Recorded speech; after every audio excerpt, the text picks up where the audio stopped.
on point. But it's good. Sio. Kuzaliwa mwezi moja na mzee Gandhi na mashujaa wengine wengi tu zaidi. Heshima kwa mtai kamsaidia kwa star. Good evening. Naitwa Hubert na Kitare aka No Nini. Au sio? Welcome to Friday Briefing. Kabisa. And I'm Betty Kialo. He's obviously the guest anchor, but it looks like he already wants to take over the show. It works. In show already. Karibu KTN. I'm fine. I'm good. Yeah. You'll get in trouble for that, but stronger badai. So this is KTN Friday Briefing. Thank you very much for tuning in as we wind up the week and welcome in the weekend. Nonini is our guest anchor, and he's going to be introducing another special guest later on in the show. Quite a packed bulletin and show we have tonight, including the latest news updates, but also a favorite to so many, and Nonini too, Willis the word master. Yes. You have a number of words that My favorite. Your favorite. Kwa hisho yako unimaliza. Kabisa. All right. So Willis the word master is also going to be coming up later on in the bulletin. But first, we do what? Here are the highlights. For hours in Eldoret in showdown with police. Kitu kama hiyo inatudisturb kama watu wa town sisi, na inatupea hofu nyingi sababu hatujui itaelekea wapi, itakuwa aje. Homes and businesses burnt to ashes in Kapedo's Operation Recover Guns. And turning over a new leaf, prisoners get diplomas in theology.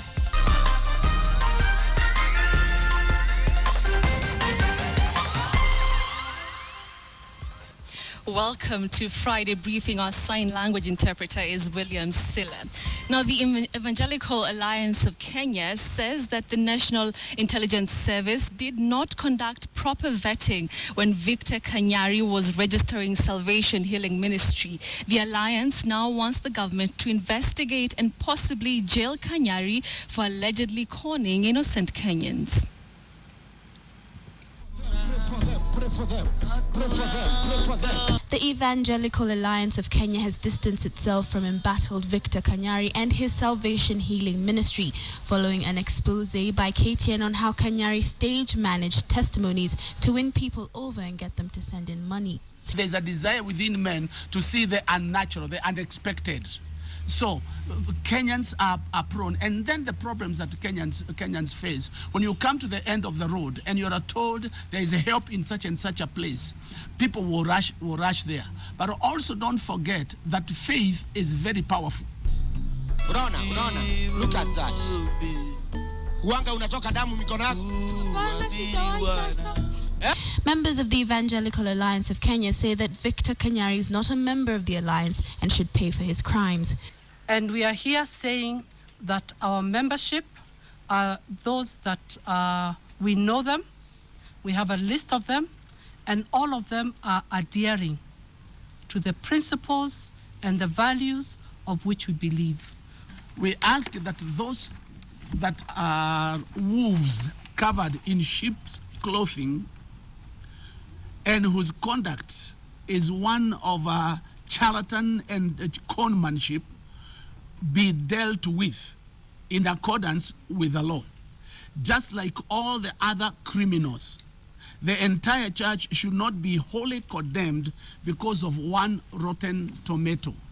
The church leaders now blame the government for not carrying out due diligence when it comes to registration of churches. For any church to be registered, the NIC, the intelligence service, has got to vet that individual or the individuals who are registering. So the problem is not actually even with the pastors. The problem is with the intelligence that pass these people to be registered without, and they have not done background check. Nobody has ever been coached because of the false testimony. Everybody ambaye anapeana ushuhuda, anapeana kulingana na vile ambavyo moyo wake umefikiria. Sio mimi huanga najua amepona, lakini yeye ananiambia pastor nilikuwa naumwa na mgongo and after prayers I'm healed. The Director of Public Prosecutions has ordered that Pastor Victor Kanyari be investigated for possible crimes of obtaining money by false pretenses and cheating. Catherine Omwando, KTN Friday Briefing. 31 people were injured, 2 of them critically, after an alleged raid by administration and GSC officers in Chemolingot and Tangle Bay trading centers. The raid is believed to be part of the ongoing operation to recover firearms taken during last week's ambush on administration police officers in Kapedo. And as KTN's Ian Wafula reports, hundreds of families are now counting losses after their houses and businesses were torched during the raid.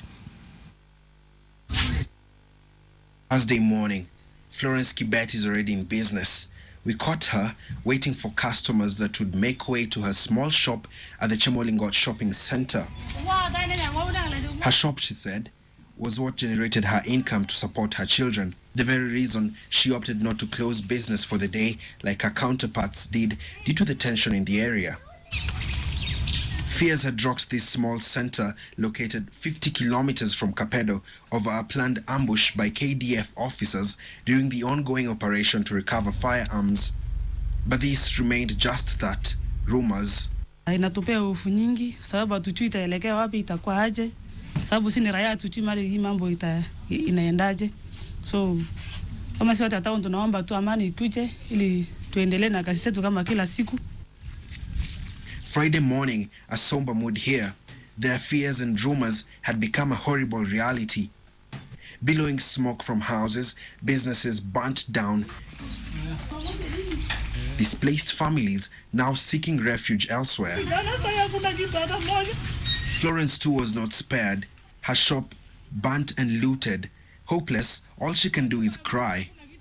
Residents claim that GSU and administration police officers raided the town at 11 p.m. Thursday. Knocking door to door, they touched houses and beat anyone they came across. The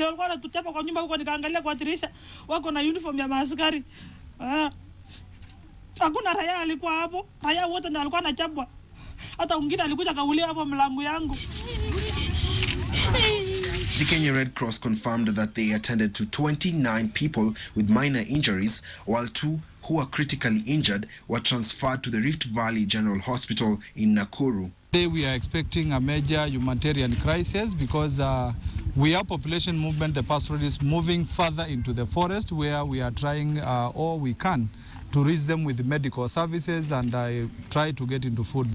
So far, a total of 16 guns have been surrendered voluntarily, majority of them found dumped in bushes and pathways. But back in the capital, an evident disconnect from the ground and amongst top security chiefs in regards to the operation in Kapedo. Differing numbers of guns recovered and suspects arrested. So far, a number of people have been arrested. The numbers keep on increasing by the day. Is that this morning close to 15 individuals are already arrested. But we sure will continue to get many because we believe the gangs are larger than that. This week alone, we have arrested more than 19 people, plus the previous ones that we had already arrested earlier on. So we have almost a total of over 25 persons that are in custody. Cabinet Secretary for Interior and Coordination of Government, Joseph Olelenku, also visited the Nairobi West Hospital to give his sympathies to the recuperating survivors of the Kapedo administration police ambush that left 21 of them dead. Ian Wafula, KTN. Motorists plying the Eldoret-Nakuru highway were stranded for several hours as angry members of the public barricaded the road at Cheptiret. The protest started after a police officer allegedly roughed up Kapseret MP Oscar Sudi. The MP alleged the officer waved him down before slapping him and roughing him up. Masi Kandia reports.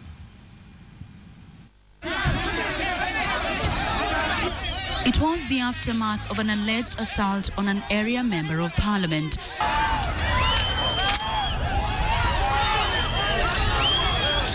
That caused not only tension for hours at the busy Eldoret-Nakuru highway, but also a snarl-up of traffic. The Kapseret MP Oscar Sudi was travelling from Nairobi to his constituency when he was stopped by traffic police officers at Cheptiret in a manner that the Member of Parliament says seemed suspicious. But all the drama started when he got out of his car. Wakati anashuka, huyu askari akakuja mbio kama ameshikilia pistol kwa mkono yake na amekoka. Akakuja, sasa mimi nimesimama nikimwangalia akikimbia. Sasa nikafikiri tu ni kawaida, nataka nisikize kenye anasema. Kufika akanigonga, akapita na mimi. Vita ikaanza hapo. Ama amenizungusha, lakini hako na bunduki. Hakuna kitu ningefanya. The Member of Parliament for Kapseret constituency alleges the police roughed him up before slapping him. Wamenikanyagia chini. Ukiona miguu yangu hapa, ukiona miguu yangu hapa chini. That caused the residents' reaction. Then this followed. The MP's car was used to block traffic on the highway as residents, led by their area leaders, demanded immediate closure of a police camp in the area over claims of harassment. Hii mara ya kwanza barabara imefungwa. Imefungwa kwa sababu raia wamekuwa wakipigwa, watu wa matatu wamekuwa wakihangaizwa, wanabiashara wanapigwa usiku. The situation that threatened to get out of hand saw the intervention of the security officials. Ninataka kuwaomba tuwe watulivu kwa sababu mtakuwa mkiona tukishughulikia na tuweze kuruhusu hawa ndugu zetu wa Kenya wengine wako kwa barabara, wengine ni wagonjwa, wengine wanasafiri. Ninawaomba waweze kwenda. The residents say the Cheptiret camp is occupied by officers from the Anti-Stock Theft Police Unit and ask the government to immediately deploy the officers and replace them with regular police officers. Watu wakienda Jumamosi siendi kasi, tutafunga hapa tena kuanzia Bad Forest mpaka hapa Ikulu. Na sisi tuko na njia ya kushughulikia matatizo kama haya, na ndio ninasema ya kwamba baada ya hapa tutaingia hapa ili tuweze kujua hii kitendawili ilikuwa ni nini. The highway was later opened as talks between the MP and the police continued. It has become the norm here at Cheptiret, where residents block the busy Nakuru-Eldoret highway to get the attention of relevant stakeholders. But when all is said and done, those who bear the brunt of it most are the motorists especially. For example, Conductor Ali here, unaenda mpaka Nairobi? Nienda mpaka Nairobi. Ilikuwa inasemekana niende mpaka Nairobi alafu fika Jonathan na nirudi. Sasa wana matime yote wamemalizia hapa na maskari wa traffic. Sasa tunashindwa na haki ya wananchi itakuwa wapi? There you have it. Masi Kandie, KTN, Cheptiret, Uasin Gishu County. The Big Q in association with Total Quartz. Now that drama at Cheptiret leads us to a big question tonight, and we are asking, do you support the manner the MP handled his protest against alleged police harassment? You've seen that story, and do you support the manner the MP handled his protest against alleged police harassment? The number is 22155, but you can also tweet us. The hashtag is Friday Briefing or at Betty Kialo, and we'll sample your views as we move along. Deputy President William Ruto has urged leaders to stop politicizing security issues in the country.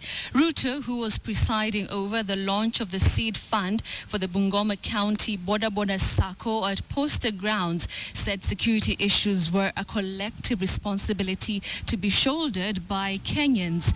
The Deputy President wondered why some leaders were politicizing the ongoing military operation in Somalia aimed at restoring peace to the region. Bungoma Senator Moses Wetangula also attended the event and asked the government to ensure law and order was maintained across the country.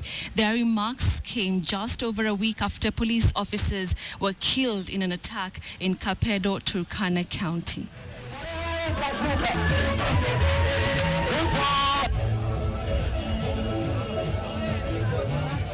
And what many democracies do, when there is such challenges, both the opposition and the government put their heads together and talk and see whether there is value to add to what we are doing. We don't want the blame game. Huyu anasema hili, huyu anasema hili. Huyu ana blame huyu, huyu ana blame huyu. Na wale wote ambao wanahusika na mambo ya uhalifu, wawe Kapedo, wawe Turkana, wawe Pokot, wawe Mombasa, lazima watakiona cha mtema kuni, kwa sababu nchi yetu ni nchi ambayo wananchi wanaheshimu sheria, wanataka amani, wanataka kujenga taifa lao. Hatuwezi kukubali watu wachache watuletee kasheshe. Ninyi mnasema tuweke siasa ndani ya mambo ya usalama. Mambo ya usalama tuweke siasa zetu kando na tushughulikie mambo ya usalama. Now, the Council of Governors has now enlisted the county assemblies in their push for additional funding to the counties.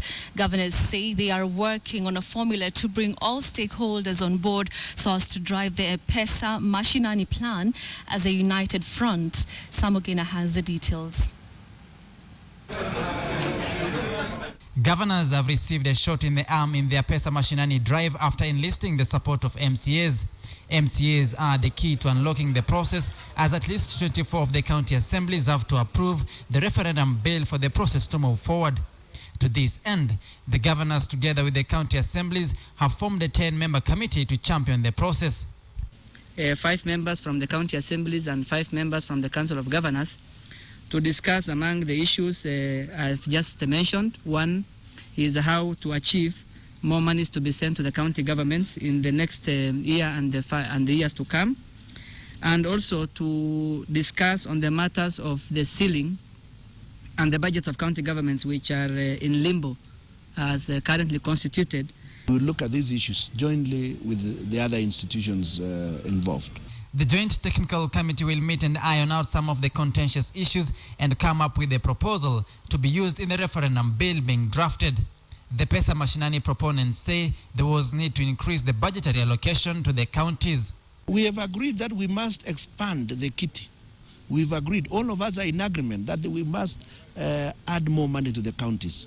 And we are looking at the bill. What was before the committee today is the bill. And we agreed that we committed the bill for further look at. More monies need to be sent to county governments. The modalities of how that will be achieved are issues that as the Council of Governors and the county assemblies, we are still in discussion. In a move reminiscent to the committee of experts by their Okoa Kenya colleagues, the Joint Committee will also relook at other issues affecting the counties in their report. MCAs want the county assemblies forum to be enshrined in law, just as is the case with the Council of Governors. Samogina, KTN.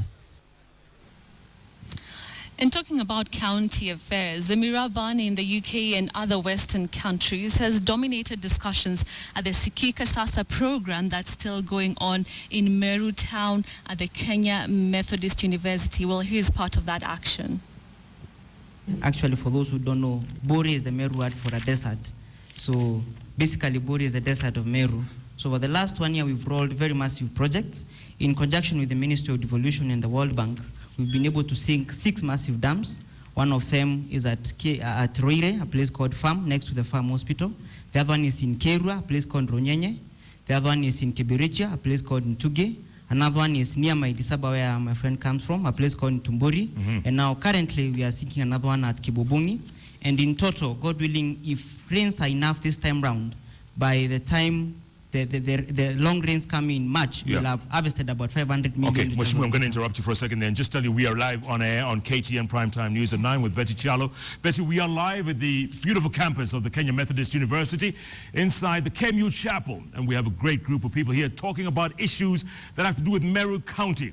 And on top of the issue, of course, as you well know, is the ban on Mirar products, especially in the European Union. The leaders here are not very happy about what's been happening. It's completely decimated the economy. 2 billion shillings a year, literally lost because of that ban. And questions are coming in thick and fast. There's a gentleman back there, young man from this university. Go ahead, sir, you have a question. My name is James Mugo. I'm a student leader here at the Kenya Methodist University, as well as a medicine student. My question is about leadership and in the context of institutions of higher learning. And I want to ask the county government, because we've heard of programs about mentorship in high schools. What are the programs that you intend to roll out for university students, for technical institutions, for colleges, because we are the future of Meru County. We are the ones who will transform Meru Town into Meru City. So what kind of programs do you have for us who are passionate about leadership, who are looking at the future of this county? Thank you very much. Okay, Deputy Governor Raphael Muriungi, real quick, what programs? Now, for the youth generally, the programs that we have is actually putting them in the cooperatives, and we have been building the capacity among the youth, teaching them on entrepreneurship, and hoping that they will use the training to start their own personal businesses. We are also giving money, seed money to the cooperatives that have been formed so that they can borrow money from those cooperatives. So there is nothing I could say is specific for university students, but we have the program for the youth in general, and also women and the rest. Florence, can more be done? Yes, we as the national government, as you may be aware, Jeff, we are recruiting in the National Youth Service. The process is ongoing. You've seen that the National Youth Service has been brought up in a way that it's going to touch on very many skills that involve the youth. Interesting discussions there on Sikika Sasa, that is in Meru County. Remember, you can tune in to Sikika Sasa every Friday at 8 p.m. on KTN. Well, moving on, the two students who sat for their Kenya Certificate of Primary School Education in hospital today got a visit from Deputy President William Ruto. Ruto visited the boys at the Moi Teaching and Referral Hospital in Eldoret, Uasin Gishu County, and pledged his support for the two boys whose story aired on KTN since Monday when they started their exams. The two, 14-year-old Joshua Chirchir, suffering from chronic kidney failure, and 15-year-old Dennis Kipngeno, diagnosed with leukemia, are to start medication immediately after Ruto donated 2 million shillings. The boys had also received help from Kenyans, including Senator Charles Keter, Farouk Kibet, and Ruben Mayo. They are to travel to India for further treatment, as even more funding is sourced to deal with Dennis's leukemia condition. So when he arrived, he was a very sick-looking patient.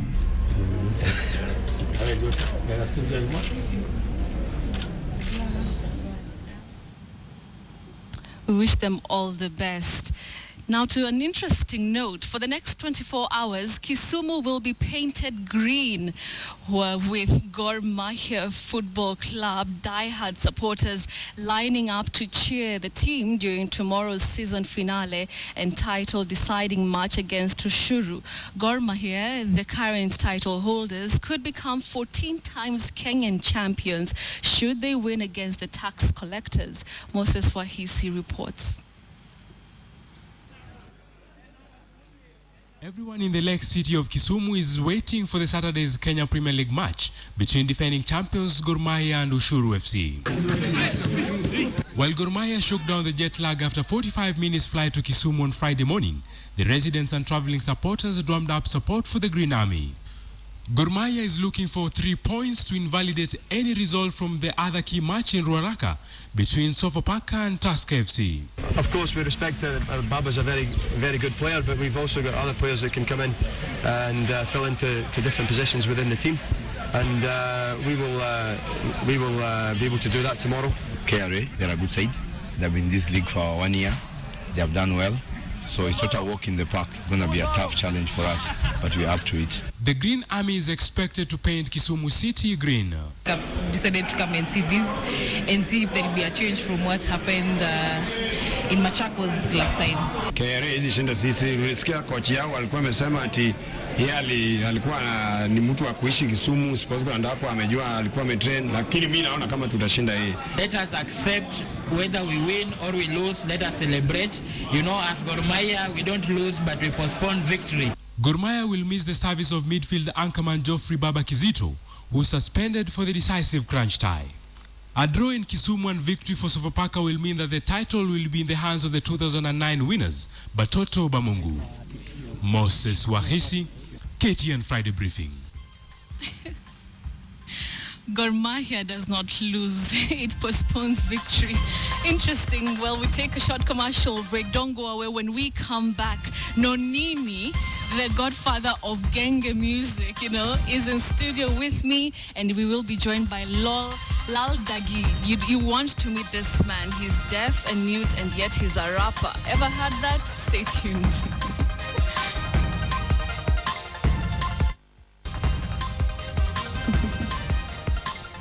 Welcome back to KTN Friday Briefing. A lot of handshakes still going on.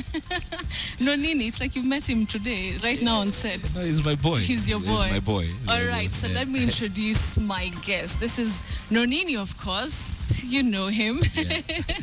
And that is Lal Dagi. Now, Lal Dagi is quite a special guest anchor, honestly. He is Kenya's first deaf and mute rapper. He cannot hear and he cannot speak, yet he's a rapper. How cool is that? He's Lal Dagi and he's the interpreter Jack. Welcome to KTN. Lal Dagi, feel at home? Good. Communication here. Yeah. All right, now Nonini, yes. How did you meet Lal Dagi? Tell us a bit about him. It's an interesting story, actually. Yes. Lal Dagi asked for me one day when he went to the office of the Youth Fund. Yes. He went to seek help from Bruce Odhiambo. Na akambia Bruce Odhiambo anaweza like kuwork na Nonini. Alin describe. Yes. He's a short guy. So that's Nonini. And that's how it happened. Bruce called me to the studio. Yes. And boom, we're here today. You're here today. Yeah. All right, so before when we move on, I want us to play part of that song. It's an amazing song. It's called Story I'm a Champions. Yeah, it's a very beautiful song. Let's just have a bit of it, and then you can understand how Lal Dagi got to sing through Nonini. I'll see you. For a very long time, and one of my biggest moments or hobbies is making people's dream come true. At the Youth Fund, this quest to bring smiles to the youth was put to a real test when one day 24-year-old Lal Dagi beautiful song, Story I'm a Champions. Yeah. That's Lal Dagi and Nonini. Now you've gotten to understand how they got to do it together. Yeah. Lal Dagi, how did you come up with that song? There's part of your life story there. What inspired you to write that song? At first, when I was growing up, I had a dream. I thought about writing music, and my self-confidence was that I want to do music for the deaf and hearing. And for the first time, I was thinking I need just to write this song. So I wrote a story about my life. So I wrote the song, and then I kept it. And I went to the studio and I started looking around, who can help me, where can I get a studio that can record this music. So this song is from my heart, it's about my life. And so I was looking around trying to find a studio or a producer. So one day I met Bruce at the Youth Fund, and he asked me, you are looking for music, how will you do this music without a voice? So I told him, well, I can do the song. Many people can listen to this song and know about my story. And he asked me, of all the musicians in Kenya, who would you want to work with? I said, I want to work with Nonini. And that's how we started. And Nonini has worked with the Albino campaign and Color Kwa Face. So that's where I thought maybe is the one I should work with. And that's how we met and started. Wow, beautiful story. So how has the experience been through, when you walked into Bruce Odhiambo's studio? How has the experience been?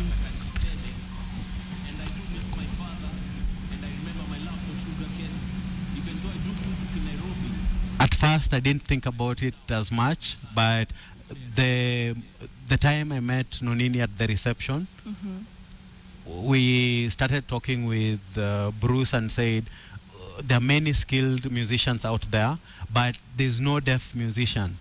And there are many persons with disability who are musicians, but there's no deaf musician. So when I met Bruce, I thought maybe we can promote this song. So the first time I started singing with a group called Sign Media Kenya Limited with Jared and Kizito. And when we started, it was just little songs here and there, but we only sang to a group of people in church.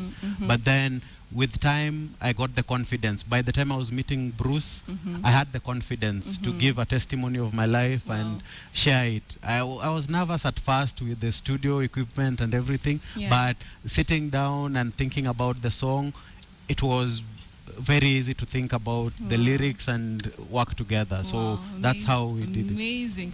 No, really, I mean, you're so excited about this. And when I invited you to come, you said you have to come with Laldagi. Yeah.